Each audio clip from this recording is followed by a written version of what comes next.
Welcome to Poetry Changes Lives, Poetry History, A Thought for the Day, all in my one book. PoetryChangesLives.com is the website. On this day in 1889, the American humorist and writer Robert Benchley was born. He's the father of Peter Benchley, who wrote the story Jaws, which of course became a highly successful film too. He was a founding member of the famous New York Algonquin Hotel Round Table, where other writers like James Thurber and Dorothy Parker were regular attenders. Benchley wrote prolifically for the New Yorker and Vanity Fair and other American magazines.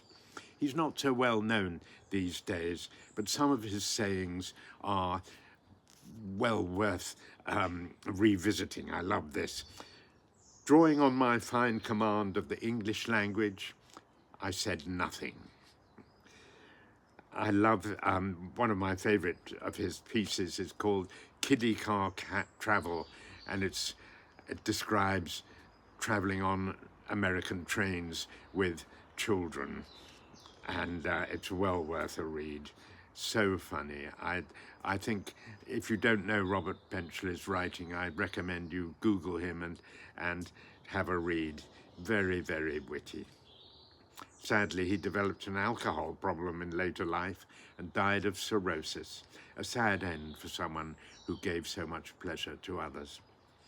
Well, here's a surreal poem by another humorist, Edward Lear. Poetry doesn't lend itself to humour, in my view, very well. There are humorous poems, and Edward Lear is a great provider of those. Some of his poems are very funny, but in general, I find poetry is more powerful when it deals with other emotions. Comedy doesn't somehow sit very well with poetry for me.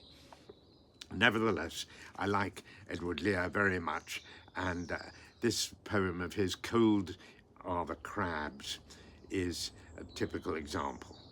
Cold are the crabs that crawl on yonder hills, colder the cucumbers that grow beneath, and colder still the brazen chops that wreathe the tedious gloom of philosophic pills. For when the tardy film of nectar fills the symbol bowls of demons and of men, there lurks the feeble mouse, the homely hen, and there the porcupine with all her quills.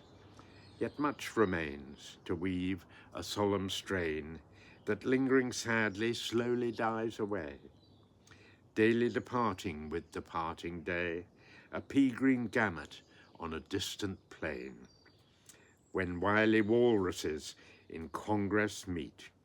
Such is life.